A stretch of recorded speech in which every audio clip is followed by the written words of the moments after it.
Hi, my name's Chegs. This is episode 21 of Road to Sobriety. Right, this is take 2 of this today. I was just recording it now and don't know what happened with my camera, but all of a sudden it stopped recording. What I initially said was, it's obviously been a while since I have uploaded anything.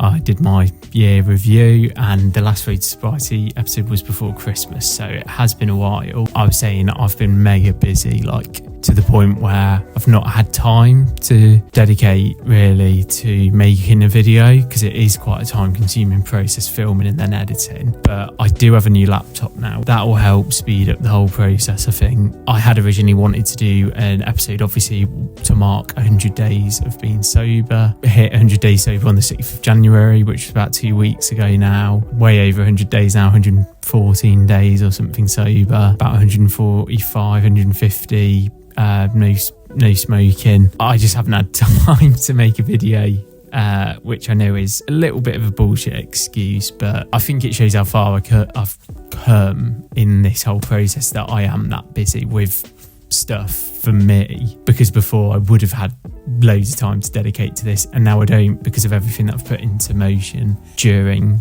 these 115 days or whatever. Those things that I've been busy with, obviously I am in the thick of marathon training right now. I am obviously running 4 marathons in 6 weeks this spring, that I'm kind of in the gym or running or both most days, basically every day. And I've obviously been working, as well as alongside that studying for this IT qualification that I'm doing at the minute, in the hopes of then facilitating a bit of a career change. That stuff's all going really well. The studying, I've ramped up a load recently since the turn of the new year. Hopefully before I run this first marathon in mid-April, I might have already completed that. That would be good, to be honest. I've also been thinking recently, once I have done that, I think I'm going to do some travelling later in the year, at least for a couple of months or so, and then come back and start applying for jobs in that sector. But as I say, that's been one of the standout things for me from this period of sobriety, is that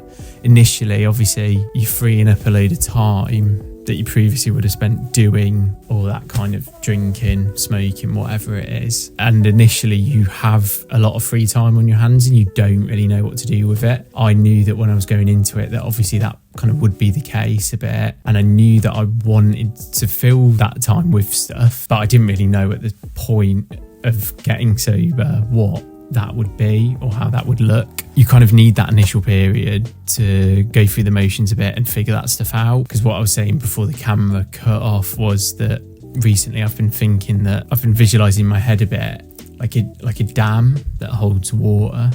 And I think drinking and smoking, especially for me, the wall of the dam that's holding the water in is like the act of drinking and smoking, and the water is sort of any worries or concerns that you have for yourself, your life and where you're going, is being held in by that dam, by the drink and the smoking. You kind of over time have to let some of that out, or it will all kind of fall in on itself. And what I realised was that kind of when I got rid of that wall, it all kind of came crashing in, and you have to face a lot of hard realities kind of straight away almost with that stuff. It's bringing up stuff from the past. It's bringing up okay, well, I spent so much time in the past doing that stuff when I could have been doing this other stuff. And obviously that saying goes, the best time to plant a tree was 20 years ago, the second best time is today. And I think that applies to that kind of situation, but you still in your head play those games with yourself where you're thinking back on stuff like that,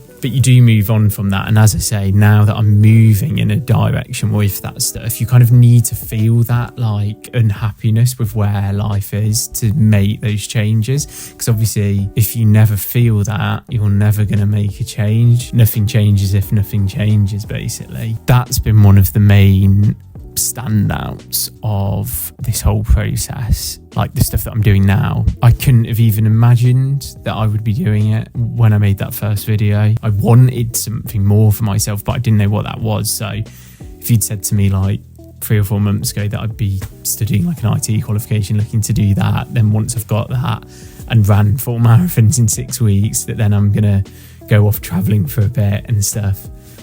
I would have been a bit like, okay, if you say so, sort of thing. But yeah, I've also been busy doing other stuff. Last weekend I went to the Peak District with some friends, which I live for that stuff really now, getting out in nature and the rugged landscapes of this country.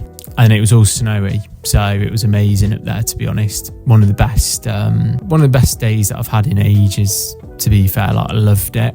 It was just so cool being in that environment, in those conditions. Yeah, great fun.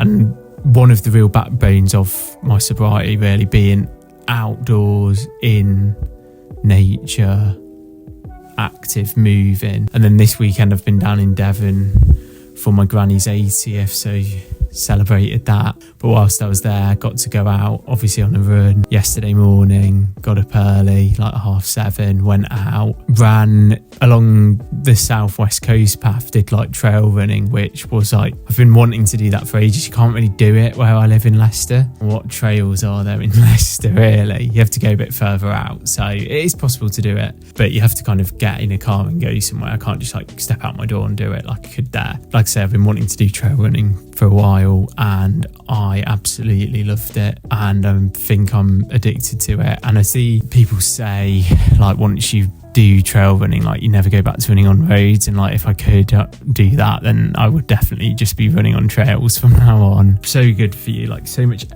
elevation gain. Did like 2,500 feet of elevation gain. I would never get anywhere near that in Leicester over the course of like 11 miles. Really love that. I think I'm going to try and do that more, like, but maybe plan like once a month to go out and do it, like at the Peak District or something like that. Get the proper shoes and everything. Because yeah, I just felt like at one with everything, and I was like so happy. Like, you do get a runner's high, but like in that environment, it's just hits differently.